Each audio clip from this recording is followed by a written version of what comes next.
Il est à fond. Après, si les gens sur Facebook entendent et l'assemblée, c'est pas grave. Ouais, je sais pas.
Bah là, on n'entend rien. Je sais pas.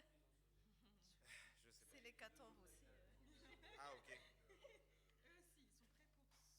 Dommage. Ok.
juste avant le dernier chant encore du temps de louange, je vous propose de lire le psaume numéro 89, si Dominique, tu veux bien nous le mettre.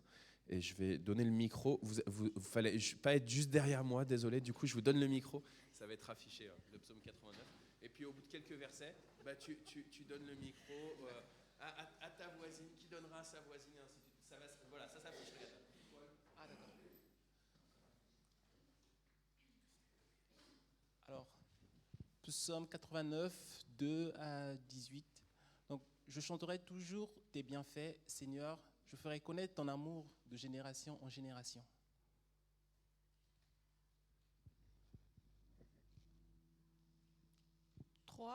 Pour le psaume 89, 2, verset 18. Oui, je le dis, ton amour existe pour toujours, ta fidélité est fixée solidement dans le ciel. Psaume 89, versets 2 à 18. Tu as dit, j'ai fait alliance avec David, mon serviteur, c'est lui que j'ai choisi, je lui ai promis ceci. Pour toujours, j'établirai comme un roi un enfant de ta famille, ainsi je maintiendrai ton pouvoir royal de génération en génération. Seigneur, dans l'assemblée du ciel, les anges ne te disent merci pour tes actions magnifiques et ta fidélité.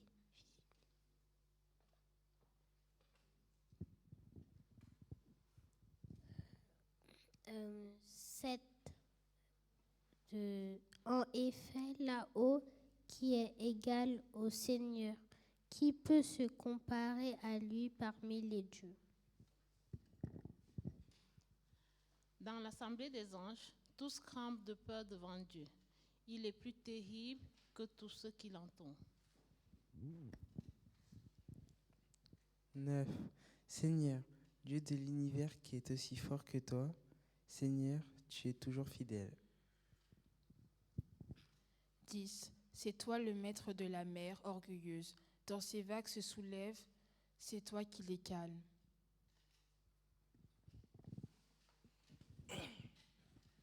Tu as tué Rahab et tu l'as écrasé. Par ta puissance, tu as chassé tes ennemis de tous côtés.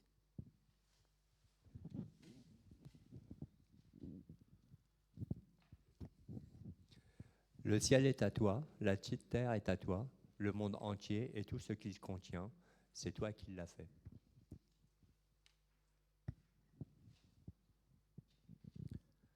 C'est toi qui as créé le nord et le sud, les montagnes du Tabor et de l'Hermon applaudissent ton nom.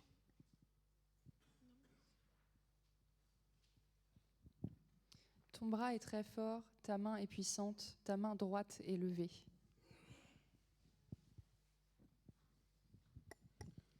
Pour gouverner, tu appuies sur la justice et le respect des lois. Amour et fidélité marchent devant toi. Ils sont heureux ceux qui savent crier de joie pour toi. Seigneur, ils avancent à la lumière de ton visage.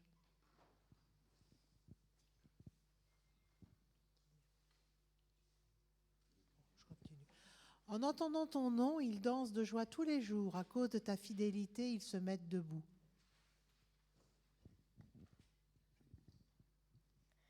Oui, leur force glorieuse, c'est toi. Grâce à ton amour, nous relevons la tête. Cousin, tu auras quelque chose d'autre à lire tout à l'heure. Merci. Je pensais pas que vous alliez faire un verset chacun, mais c'était trop beau. Franchement, c'était magnifique d'entendre, pas toutes les voix, parce que je pense qu'il y en a qui ont passé directement au voisin, mais c'était vraiment très beau. Juste, toute petite précision. Il était dit, tu as écrasé Rahab. Et donc, je vous donne juste une toute petite précision parce que pour éviter une confusion, il y a une histoire avec une femme qui va aider l'entrée en terre de Canaan qui s'appelle Rahab. Et en fait, Rahab, elle est, au contraire, elle est sauvée. Hein. Et donc là, ce psaume, il paraît un peu bizarre. En fait, là, quand il y a ce mot Rahab, là, c'est pas cette femme. Merci, verset 11, tu avais raison, Dominique. C'est pas la femme qui a aidé le peuple élu à rentrer en terre d'Israël. C'est plutôt, on imagine, une espèce de monstre mythologique comme un léviathan un peu, hein, quelque chose comme ça. On a du mal à définir ce que c'est précisément comme créature un peu bizarroïde, mais en tout cas, voilà, je voulais juste qu'il n'y ait pas une confusion pour vous. Je vous laisse nous donner le dernier chant.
Voilà, je vous invite cette fois-ci à bien reprendre place. Et même le groupe de louanges, il va rentrer dans la nef, dans le cœur de... Naoum, est-ce que tu veux bien prendre d'abord l'évangile, s'il te plaît? Est-ce que tu veux bien nous lire juste l'évangile selon Matthieu, là, qui va être... Lève-toi. Et après, tu iras voir le cousin de Gab et on ira un petit peu aussi. Donc on lit l'évangile selon Matthieu d'abord. Jésus naît à Bethléem, en Judée, au moment où Hérode, le grand roi, où Hérode est le grand roi. Alors, des sages viennent de l'Est et arrivent à Jérusalem. Ils demandent, où est le roi des Juifs qui vient de naître? Nous avons vu son étoile se lever à l'Est et nous sommes venus l'adorer. Quand le roi Hérode apprend cela, il est troublé et tous les habitants de Jérusalem aussi.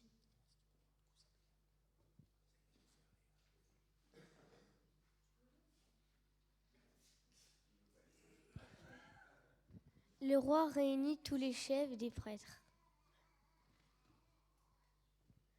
de son peuple avec les maîtres de la loi. Il leur demande à quel endroit est-ce que le Messie doit naître.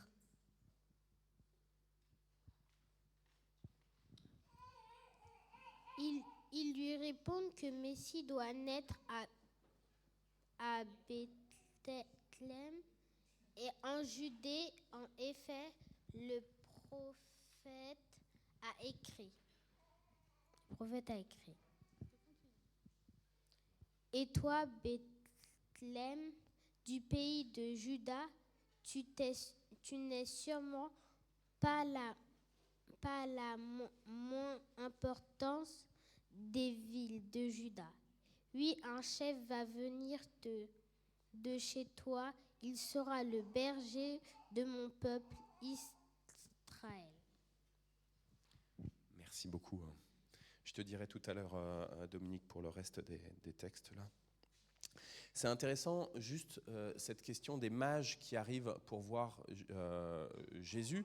Donc, ils ont vu une étoile, et eux, ils sont des fins connaisseurs de tout le système astronomique. Et donc, ils savent que quand il y a une étoile qui apparaît dans le ciel et qui n'était pas là, ça veut dire qu'il y a quelque chose d'extraordinaire qui arrive. Et ce quelque chose d'extraordinaire qui arrive, c'est un roi, la naissance d'un roi. Et alors, comment est-ce qu'ils ont su que c'était un roi pour Israël ? Le texte biblique dit rien. Toujours est-il qu'ils viennent jusqu'en Judée et ils vont voir le roi Hérode. C'est quand même bizarre, je trouve, d'aller voir un roi pour savoir où est né le roi. Éventuellement, on pourrait dire, où est le prince qui vient de naître ? Où est le prince qui vient de naître ? Roi Hérode, on vient te voir parce qu'on a découvert qu'il y a une étoile qui est apparue dans le ciel, et donc c'est certainement que tu viens d'avoir un enfant. Ça, ce serait logique, non ? Si les rois et les reines d'aujourd'hui, de ce monde, ils ont un enfant, il n'est pas directement le roi ou la reine. Il passe d'abord l'étape d'être un prince, une princesse, dauphin, dauphine. Il y a eu les Miss France il n'y a pas longtemps, non ? Et donc il y a les dauphines. Et en tout cas, on ne naît pas directement roi. À chaque temps suffit sa peine. Il faut y aller par étapes, progressivement. Moi, je le vois, je ne sais pas vous, les enfants, mais des fois, je regarde vers Jonas ou Esther ou Naoum, ils ont envie de brûler les étapes. Ils ont envie d'agir comme des grands, responsables. Et notamment, je me souviens, Naoum, je suis désolé, je t'affiche, vous savez bien que j'affiche toujours ceux qui me sont très proches. Je me souviens de Naoum, quand il était en CP, il avait travaillé sur les droits de l'enfant dans sa classe. Et du coup, il nous disait tout le temps, à Isabelle et moi, il nous disait, c'était en CE1, et il nous disait, j'ai le droit. Et donc on disait, ceci, cela, et il disait, non, j'ai le droit, j'ai le droit, j'ai le droit. Et donc on a beaucoup entendu, je ne sais pas combien de fois, mais beaucoup le j'ai le droit, j'ai le droit, j'ai le droit. Et c'est vrai qu'il y a peut-être quelque chose en nous comme ça, qui cherche un petit peu à griller les étapes et à tout de suite devenir le grand responsable, à tout de suite devenir le chef, à tout de suite être reconnu sur du pouvoir, sur une autorité particulière, sur des compétences particulières, sans avoir passé le temps de la formation et du développement. Moi, c'est vrai que quand je cours le matin, je ne cours pas assez, mais quand je cours le matin, je me dis, oh là là, si un jour j'arrivais à faire un meilleur temps. Et je regarde vers ton fils, Dominique, je ne le vois pas, Joyce, il est où ? Ah, il s'est absenté. Il est parti au tennis. Et voilà. Et pile poil, j'allais parler du tennis de Joyce. Et en fait, il y a quelque chose de frustrant, c'est que, il faut reprendre sans cesse les bases, refaire de l'entraînement, retravailler encore et encore et encore. Et au bout d'un moment, on arrivera à un petit quelque chose. Jonas, c'est le ciel est pour toi. Cette semaine, Jonas, il nous a dit pour le corps, pour l'instrument de musique, il nous a dit, franchement, non, c'était pour la danse, pardon. Il dit, ouais, j'ai l'impression que j'apprends rien de nouveau. C'est un peu barbant de faire tout le temps la même chose. Et là, je lui ai dit, mais c'était pour la danse. Ouais. Je lui ai dit, mais tu penses que ton prof de danse, combien de fois il a fait de répétition des mêmes pas ? Le professeur de danse, je ne sais pas quel âge il a, Rémi, il doit avoir 50 et quelques années. Combien ? La cinquantaine, ouais. En tout cas, il en a fait beaucoup, beaucoup, beaucoup. Et avant de devenir, d'être reconnu sur certaines scènes, d'être professeur, il a fallu en du temps et du temps et du temps. Toujours est-il que là, les mages, ils viennent voir Hérode et ils lui demandent où est le roi des Juifs. Ils sont peut-être pas au courant de tout ce qui se passe en terre sainte, en terre de Judée, mais il y a une vraie tension en terre de Judée.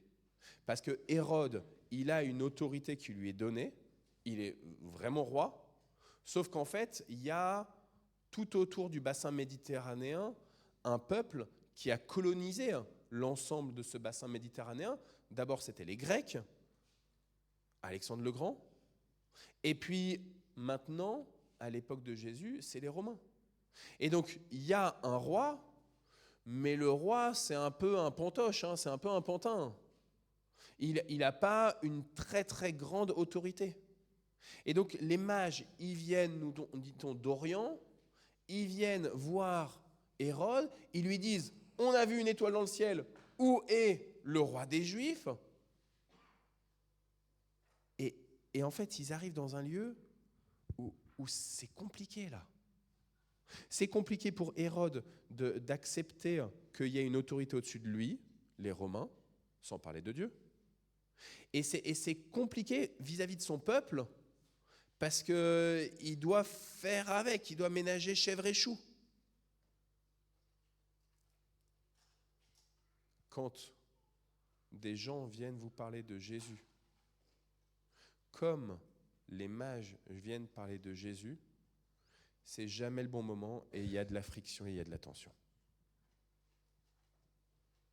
Si on vient vous parler de Jésus, si quelqu'un vient, même dans la rue par exemple, vous accoster avec un petit traité, une église qui fait de l'évangélisation, quelqu'un qui, avec son aspiration, son zèle pour le Seigneur, qui essaye de vous parler de Jésus, je ne sais pas pour vous, mais pour moi, c'est jamais le bon moment. Je n'ai pas le temps.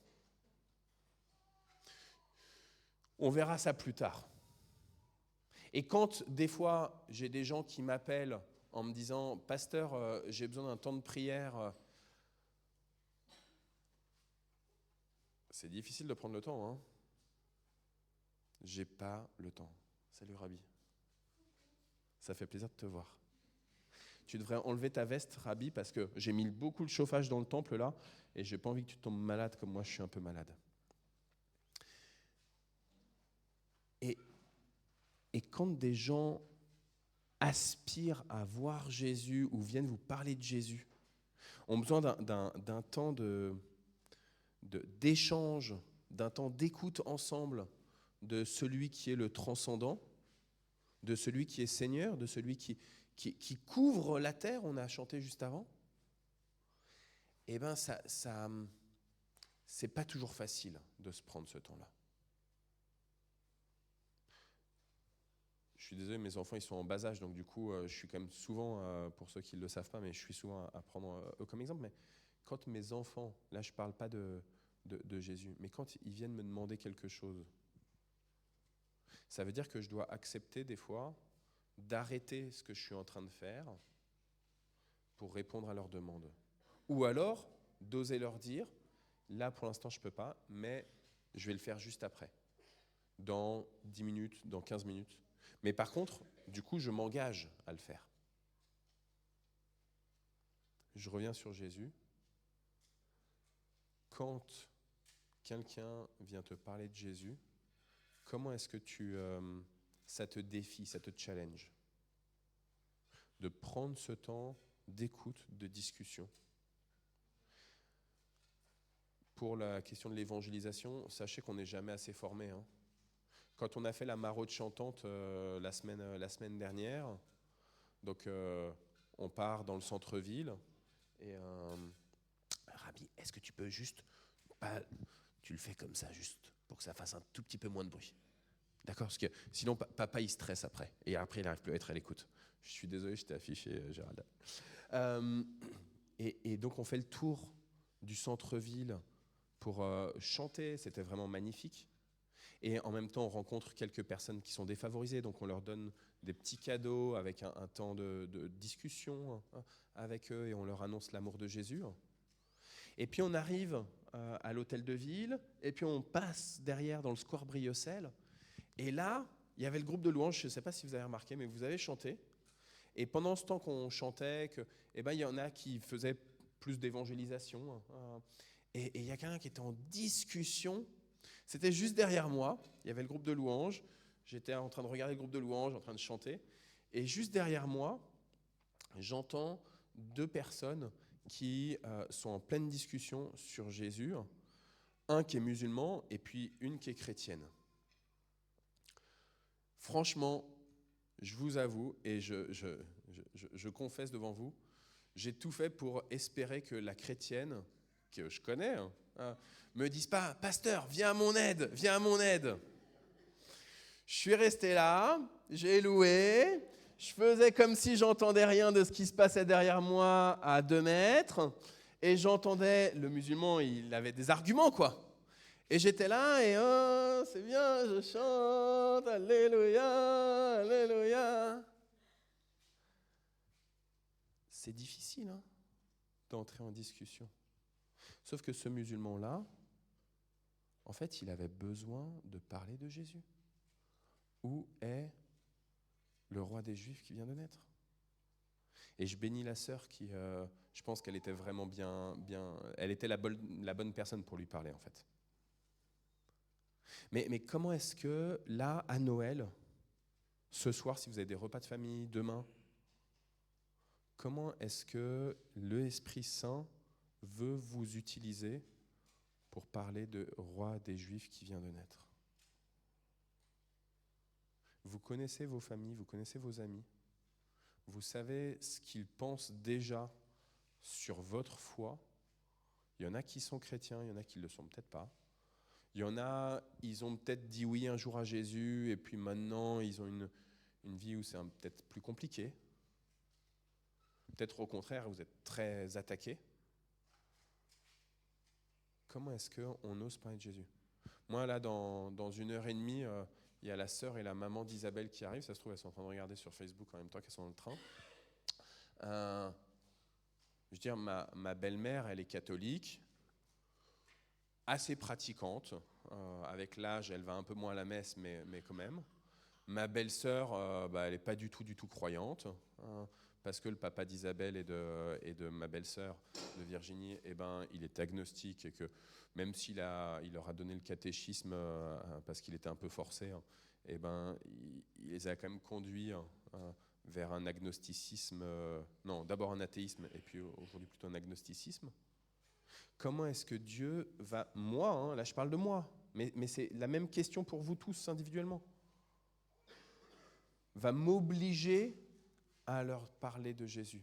Et comment est-ce que je vais être à l'écoute de où est le roi des Juifs qui vient de naître? Comment est-ce que je sors de ma zone de confort? J'ai été acheter du pain ce matin et j'ai pas été capable. Il y avait les 2 boulangères qui étaient là et j'ai pas été capable de leur dire quelque chose de chrétien. Je leur ai juste dit joyeux Noël. C'est un peu ras des pâquerettes, quoi. Ça dit pas. Hey, vous savez que votre Dieu, notre Dieu, il est là, il vient de naître. C'est son anniversaire à lui. C'est un peu dommage de la part d'un pasteur quand même. Votre pasteur, il est bof. Deuxième élément que je trouvais très important là dans ce moment où les mages arrivent auprès d'Hérode, c'est qu'ils demandent un roi, mais Hérode, il sait bien en fait que c'est pas exactement un roi tel qu'on peut l'envisager, à savoir un prince d'abord. Il sait que c'est pas son enfant qui vient tout juste de naître. Et du coup, il va interroger tous les sachants de la Torah, tous les prêtres, et il va leur dire cette question intéressante, il va leur dire « Où doit naître le Messie ?» Et tout à l'heure, j'ai expliqué aux enfants, quand il n'y avait pas encore le micro, je suis désolé vraiment tous les amis sur Facebook, et je me suis fait gronder par les amis sur Facebook qui ont dit « Ah, tout à l'heure, tu as parlé, mais tu n'avais pas le micro, on n'a rien entendu. »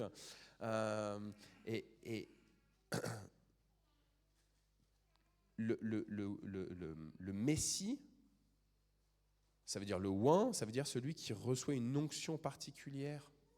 Alors oui, dans le Premier Testament, ceux qui reçoivent une onction particulière, il y a les prêtres et puis il y a les rois. Le roi David, il va recevoir une onction particulière de Samuel, qui lui-même avait d'abord donné une onction particulière au premier roi d'Israël, Saül ou Saul. Mais là, Hérode, en tout cas, quand on lit ce texte, on comprend qu'il est inspiré par Dieu. Il sait bien que ce n'est pas juste un roi, un simple roi qu'on attend, qui arrive, mais c'est le Messie. C'est le Messie. Et du coup, là, ça crée un trouble en Hérode. Parce que je vous ai dit, lui, il est en tension par rapport à son propre pouvoir. Il doit rendre des comptes aux Romains, il doit rendre des comptes à son peuple, et il est comme ça tiraillé entre le peuple qui dit « Débarrasse-nous des Romains, on ne veut plus des colons !» et les Romains qui disent « Ramène l'argent !» et qui est la paix ici. On ne veut pas qu'il y ait des perturbateurs. Ramène l'argent. Et Hérode, il n'a pas beaucoup de pouvoir. Et les mages, en venant lui dire où est le roi des Juifs qui vient de naître, dans son esprit, parce que Dieu, il parle à Hérode, il lui dit, là c'est le Messie qui arrive. Comment est-ce que quand Jésus, il vient dans ta vie, ça vient mettre à mal l'état dans lequel tu es déjà? Tu es tiraillé. Et vous êtes tous tiraillés. On est tous tiraillés. On est tous pris à partie et on dit le fameux « en même temps » de Ricoeur ou de Emmanuel Macron. Et on a du mal à avancer, on a du mal à entre nos aspirations, notre désir de prendre soin d'un grand nombre et le fait que on n'ait pas un temps illimité. Le fait qu'on soit ici même là, dans le temple de Mantes en ce moment, et du coup, ça veut dire qu'on est en train de rater d'autres choses. Et quand Jésus il vient, ça refait jaillir, ça remet à la surface, ça nous fait reprendre conscience de ce marasme dans lequel on est.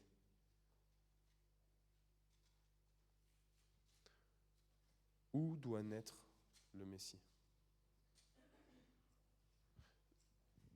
Sœurs et frères,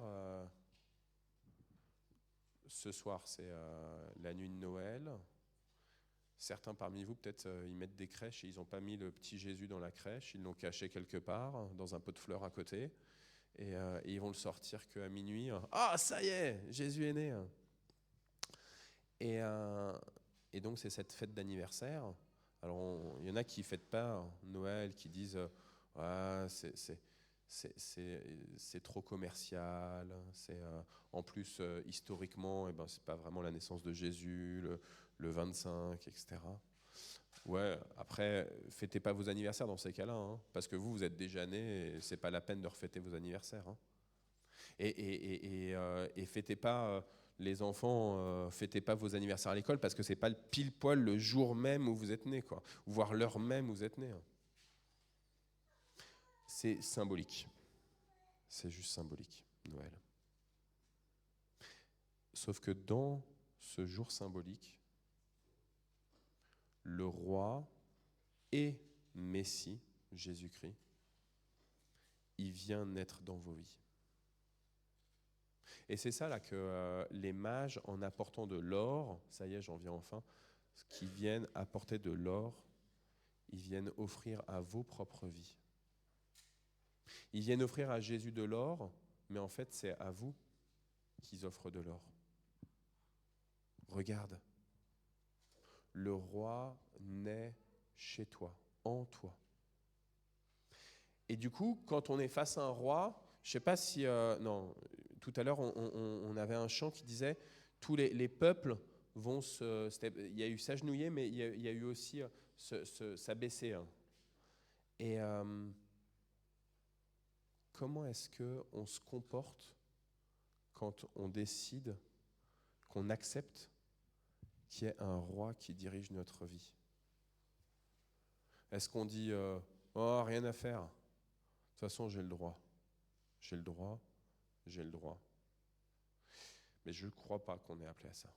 Et les mages, quand ils vont aller voir Jésus, eh ben, ce qu'ils vont faire, c'est qu'ils vont se mettre genoux à terre et accepter que cet enfant emmailloté dans la crèche, eh ben, il est leur Seigneur. Il est le Messie qui était attendu par le peuple d'Israël, mais en fait, il est le Messie qui est attendu par le monde entier, qui a vraiment besoin de quelqu'un qui, par sa toute-puissance, sa grande autorité, vienne briser tout ce qui nous empêche d'avancer dans la grande liberté promise par Dieu. Dieu veut faire de vous des êtres libres, et pour que vous soyez libres, eh ben, il n'y a qu'une seule autorité qui peut être sur vos vies et qui importe pour que vous soyez vraiment libres, c'est celle du roi Jésus. Alors que vous puissiez, j'espère, par l'Esprit de Dieu, trouver de quelle manière vous allez pouvoir annoncer ça ce soir dans vos repas de famille ou demain, ou en tout cas à vos proches, tous ceux que vous croiserez, où vous aurez certainement, j'espère, je prie pour ça, que vous ayez plus de courage que moi, et pas simplement de dire Joyeux Noël, mais de dire Christ est né pour toi. Amen.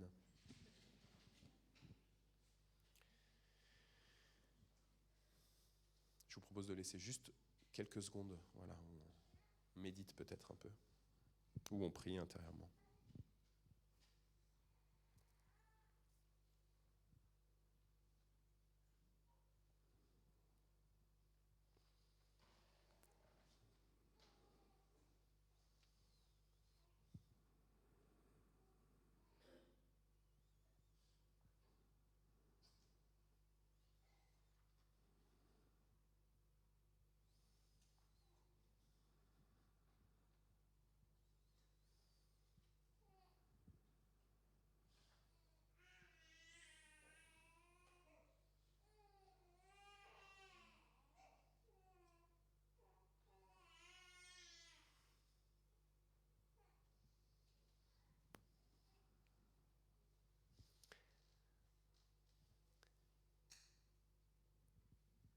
Est-ce que tu veux bien juste nous mettre Apocalypse 21 et 22, s'il te plaît?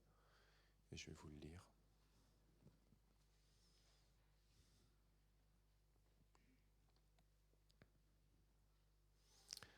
Je vois un ciel nouveau et une terre nouvelle. En effet, le premier ciel et la première terre ont disparu. La mer n'existe plus. Je vois la ville sainte, la Jérusalem nouvelle. Elle descend du ciel envoyée par Dieu. Elle s'est faite belle comme une jeune mariée qui attend son mari. Alors j'entends une voix forte qui vient du siège royal et elle dit « Maintenant, la maison de Dieu est au milieu des êtres humains. Il va habiter avec eux. Ils seront ses peuples. Dieu lui-même sera avec eux et il sera leur Dieu. » Là, il coule au milieu de la place de la ville. Entre deux parties du fleuve, il y a l'arbre de vie. Il donne des fruits 12 fois dans l'année, une fois par mois, et ses feuilles servent à guérir les peuples. Il n'y aura plus de malédiction. Le siège de Dieu et de l'agneau, donc de Jésus, sera dans la ville, et les serviteurs de Dieu l'adoreront. Ils verront son visage, et son nom, le nom de l'agneau, le nom de Jésus, sera écrit sur leur front. Il n'y aura plus de nuit, personne n'aura besoin de la lumière d'une lampe ni de la lumière du soleil. En effet, le Seigneur Dieu répandra sa lumière sur ses serviteurs et ils seront rois pour toujours. Ça, c'est un texte du dernier livre de la Bible, l'Apocalypse. Mais je pense que cette révélation de la Jérusalem céleste, oui, elle est pour un temps dont on ne connaît pas la date, on ne sait pas quand ça aura lieu, mais ça peut déjà commencer à advenir dans vos vies là. Je vis un ciel nouveau et une terre nouvelle, alors que pendant ce temps de Noël, aujourd'hui, demain, les jours à venir, ce temps aussi pour les enfants de vacances scolaires, que vous puissiez voir ce ciel nouveau et cette terre nouvelle dans vos maisons, dans votre environnement proche, et que vous puissiez dire « Waouh, ça y est !» Parce que Dieu est le roi, parce que Jésus est le roi, alors il n'y a plus de pleurs, il n'y a plus de nuit. Désormais, il y a la lumière dans mon existence et dans celle de ceux qui m'environnent. Amen.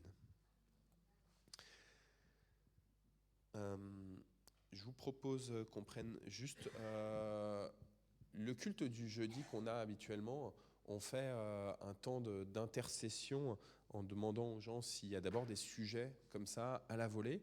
Il y a un peu moins de monde au culte du jeudi, on est un peu moins de 10, donc c'est plus facile de prendre la parole. Moi, j'ai juste envie d'abord qu'on prie pour tous les frères et les sœurs qui sont malades, et comme je le disais tout à l'heure, en particulier pour Noël, avec son zona qui est extrêmement douloureux. Mais peut-être que vous avez un sujet ou l'autre que vous avez envie là de dire, de partager. Je sais que c'est pas facile, on est sur Facebook, en retransmission, on est ensemble là, on est nombreux. Mais voilà. Est-ce que vous avez des sujets particuliers que vous voulez qu'on élève ensemble? Je vous mets mal à l'aise.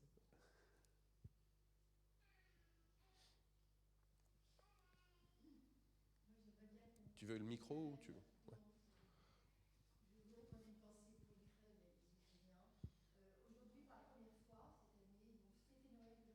Ouais. Le même Noël que les orthodoxes, ouais.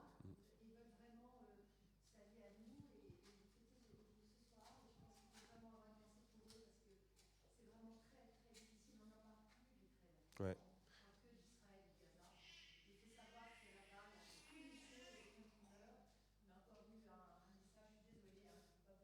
Non, mais vas-y.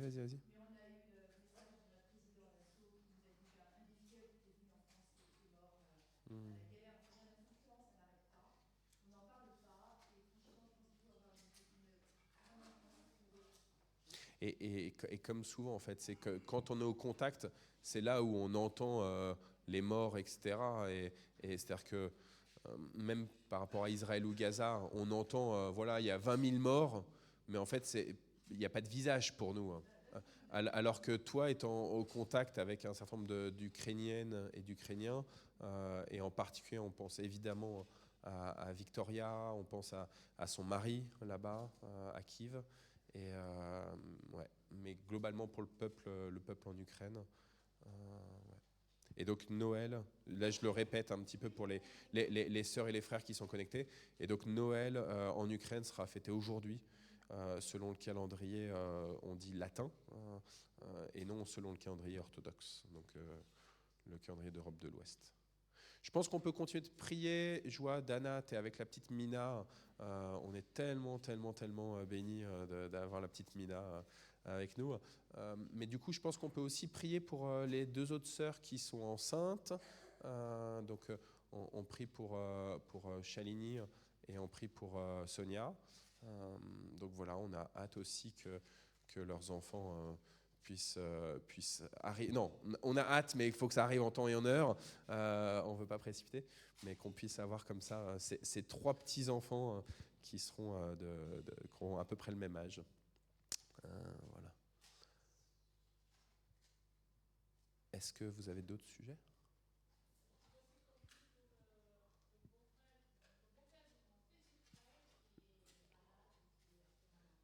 Est-ce que tu oses nous dire le prénom ou pas ? Non. Donc le beau-père de ton petit frère, d'accord, qui est malade. Ok, donc je vous propose qu'on prenne un temps là. S'il y en a qui ont envie d'élever la voix, ils peuvent élever la voix. Et puis ensuite on termine avec le Notre Père.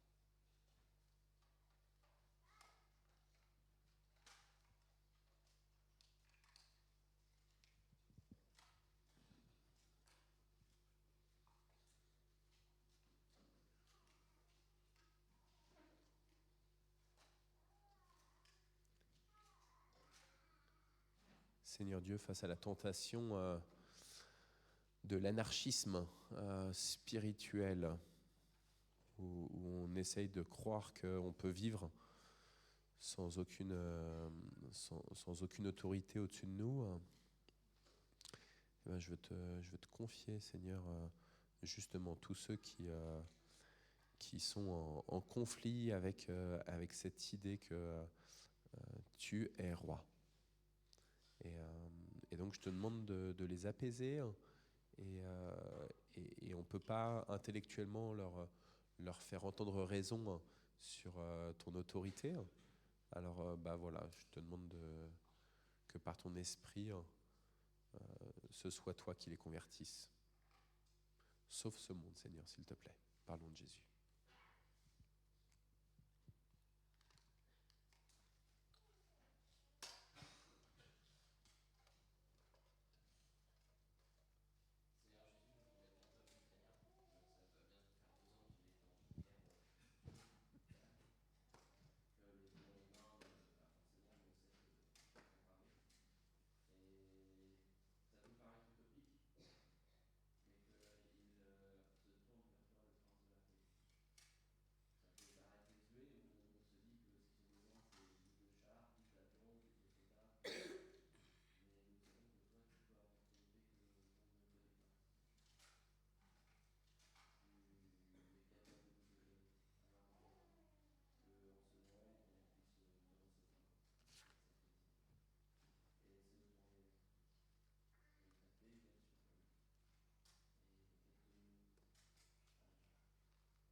On veut te prier, Seigneur, pour tous ceux qui sont malades dans notre entourage. On te cite dans le secret de nos cœurs, parce que toi, tu es capable de sonder nos cœurs, tu es capable de sonder nos intelligences. Donc on te cite les prénoms de ces personnes qui sont malades.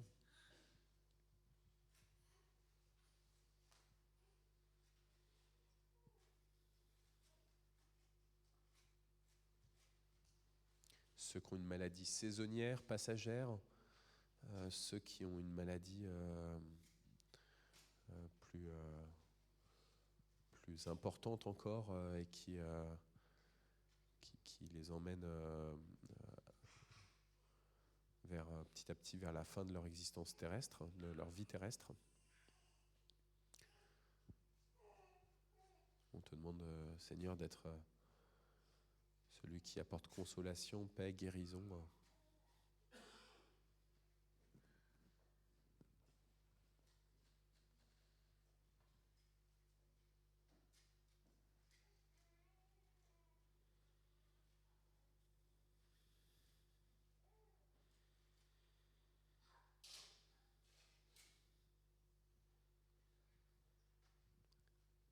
Et ensemble, nous disons la prière que Jésus nous a enseignée. Notre Père qui es aux cieux, que ton nom soit sanctifié, que ton règne vienne, que ta volonté soit faite sur la terre comme au ciel. Donne-nous aujourd'hui notre pain de ce jour. Pardonne-nous nos offenses, comme nous pardonnons aussi à ceux qui nous ont offensés. Et ne nous laisse pas entrer en tentation, mais délivre-nous du mal, car c'est à toi qu'appartiennent le règne, la puissance et la gloire, au siècle des siècles. Amen. Au niveau des annonces, donc ce soir, il y a un culte pour la vigile de Noël à 19h. Demain, pour le 25 décembre, il y aura à nouveau un culte donc à 10h45, comme ce matin. On ne sera pas en retard, j'espère, cette fois-ci pour démarrer le culte. Je vous demande encore pardon. Ensuite, on a 2 semaines où c'est les vacances scolaires. Donc ça veut dire que le groupe de prière du mardi, il continue, mais au lieu de faire à la fois par Zoom et dans le temple, eh ben, c'est que par Zoom. Et puis le culte du jeudi dont je parlais tout à l'heure, lui, il a une pause pendant les vacances scolaires. Je regarde vers Isabelle. Les enfants, ils n'ont pas formation biblique pendant le temps de vacances scolaires. Donc pareil pour les adolescents. Je vous propose aussi juste de noter que Mina, elle a hâte que ce soit Noël et d'aller dans ta famille, Thibaut. Ouais, parfait, ce que tu m'avais mis juste avant, s'il te plaît, Dominique. Voilà, à noter, au mois de janvier, donc le vendredi 12 janvier, on va avoir une soirée de prière des églises protestantes et évangéliques du Mantois. Et ça sera à 20h le vendredi 12, et ça aura lieu à la faculté de théologie évangélique de Vaud. Donc, si vous ne connaissez pas la fac de Vaud et le beau lieu, eh ben, c'est l'occasion de venir pour cette soirée de prière. On a tout le temps, chaque année, au mois de janvier, une semaine de prière de l'Alliance évangélique mondiale. Et donc, on organise ça ensemble. Donc là, le vendredi 12. Le lendemain, je regarde vers Samuel. On a Alpha, goûter de clôture. J'ai marqué ouvert à tous. Est-ce que c'est bien ça ou pas ? Attends, je te donne la parole du coup. C'est la dernière session alpha où on aura un double topo de clôture, quelques témoignages et on finira par un petit cocktail de fin apéro dînatoire. Donc voilà, comptez entre 16 et 19 heures, quoi. Voilà. Et on peut venir avec des amis aussi. Excuse-moi. L'idée, c'est aussi de pouvoir présenter ce qu'est Alpha à d'autres personnes qui pourraient être intéressées par la suite. Si vous aussi vous êtes curieux, vous voulez juste voir à quoi ça ressemble un topo Alpha, une session Alpha, vous pouvez venir. Et puis vous pouvez inviter quelqu'un qui pourrait être aussi touché par les témoignages qui vont être donnés pendant cette session. Et puis ensuite, donc, il y aura une pause d'Alpha pendant quelques mois. Je pense que Alpha reprendra en fin 2024, quelque chose comme ça, on verra. Mais il y aura une autre proposition qui sera faite de formation sur le samedi aussi à 16h. Là, je regarde vers Thibaut. Ça sera le Explorer la Bible. Je pense que c'est en mars, quelque chose comme ça, qu'on va commencer le Explorer la Bible, qui sera conduit par Thibaut et Dana. Donc, ils seront tous les deux. Comme ça, il y en a un qui gérera Mina pendant que l'autre, il fera la conduite. Et puis, ainsi de suite. Je ne sais pas comment ils vont se débrouiller, mais je serai avec vous aussi, au cas où, s'il y a besoin. Et donc là, l'idée du Explorer la Bible, c'est de faire donc 8 soirées avec un panorama sur l'ensemble de la Bible, l'histoire du salut. On découvre ce que c'est que la Genèse, on découvre ce que c'est que chaque livre biblique. Et puis, il y a des tout petits temps de discussion. C'est assez dense, mais si vous n'avez jamais été très à l'aise avec l'ensemble de la Bible, tel un corpus, je vous encourage vraiment. Vous pouvez voir Thibaut ou Dana qui est avec Mina qui a préféré sortir.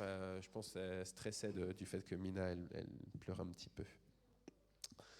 Et puis donc du 18 au 21 janvier, il y a les séminaires de combat spirituel et de délivrance qui s'appellent Libérés. On en a organisé ici des séminaires libérés. Notamment au moment du Covid et qu'il fallait faire du multisite, les déplacements c'était plus compliqué. Là maintenant, on retourne que sur site à Paris-Belleville. Je vous encourage très vivement, c'est le vendredi soir, le samedi toute la journée et le dimanche après-midi, d'aller là-bas jusqu'à rue Julien-Lacroix. C'est métro Pyrénées, si ma mémoire est bonne. Bon. En tout cas, c'est là-bas, à Belleville. Et puis, donc, dernière info qui était notée, la partie jeunesse, le département jeunesse d'Alpha France organise un gros événement dans le 16e arrondissement, le vendredi soir 26 et le samedi 27, toute la journée.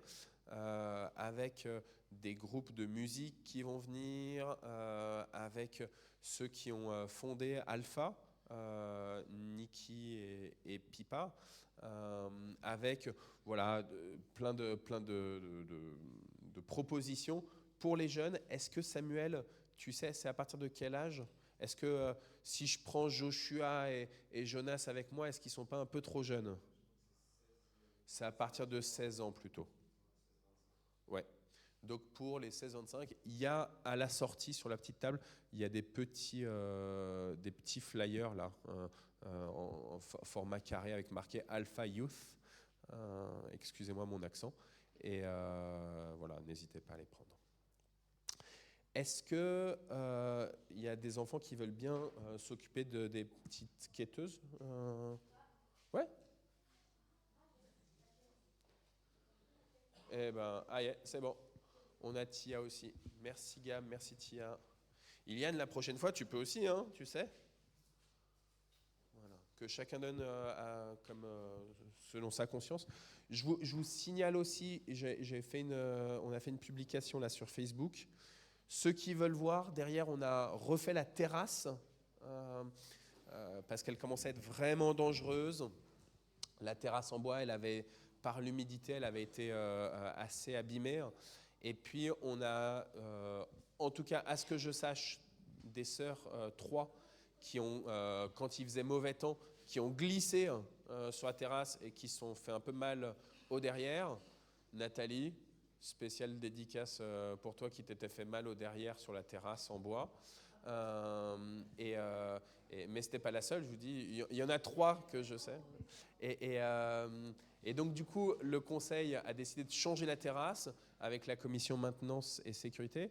Je trouve que c'est vraiment un très très bel ouvrage. Là, il a plu cette semaine.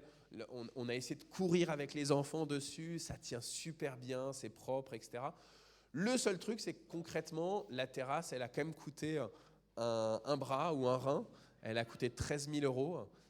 Donc on a le compte travaux qui est là pour ça. Mais si on a des dons exprès pour la terrasse, ça permet de moins utiliser le compte travaux, notamment parce qu'on veut aussi changer les chaises. Il y a un travail qui va être fait sur la rosace là. Et puis il y a aussi toujours une histoire de peinture et d'humidité dans le temple sur lequel on veut travailler. Donc sachez qu'il y a une page Hello Asso qui a été ouverte de campagne de financement participatif. Et donc, libre à vous d'aller dessus et de faire des dons. J'ai vu qu'il y a des gens qui participent comme ça de temps en temps. Donc, je ne peux pas vous dire à combien on est, mais n'hésitez pas à aller voir et à faire un petit don. Seigneur, on te rend grâce pour les offrandes qu'on a apportées dans ta maison. On sait que l'or, l'encens et la myrrhe que les mages ils ont amenés à Jésus, ils ont une portée symbolique et spirituelle importante. Donc permet qu'avec cet argent qu'on a amené dans ta maison, Seigneur, ça puisse aussi avoir une portée spirituelle importante pour le Mantois et sur l'annonce de ton royaume qui est là, oui, tu es roi à Mantes-la-Jolie, tu es roi dans le Mantois, tu es roi sur toute la terre, que cet argent puisse servir à cette proclamation. Amen. On termine avec le dernier chant et ça va être notre bénédiction. J'ai marqué « Toi qui es lumière » comme dernier chant. C'est ça ? « Toi qui es lumière » Et du coup, c'est notre bénédiction, « Toi qui es lumière ». Ça vous va ? On va être bénis par le groupe de louanges. C'est trop bien.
dimanche à tous.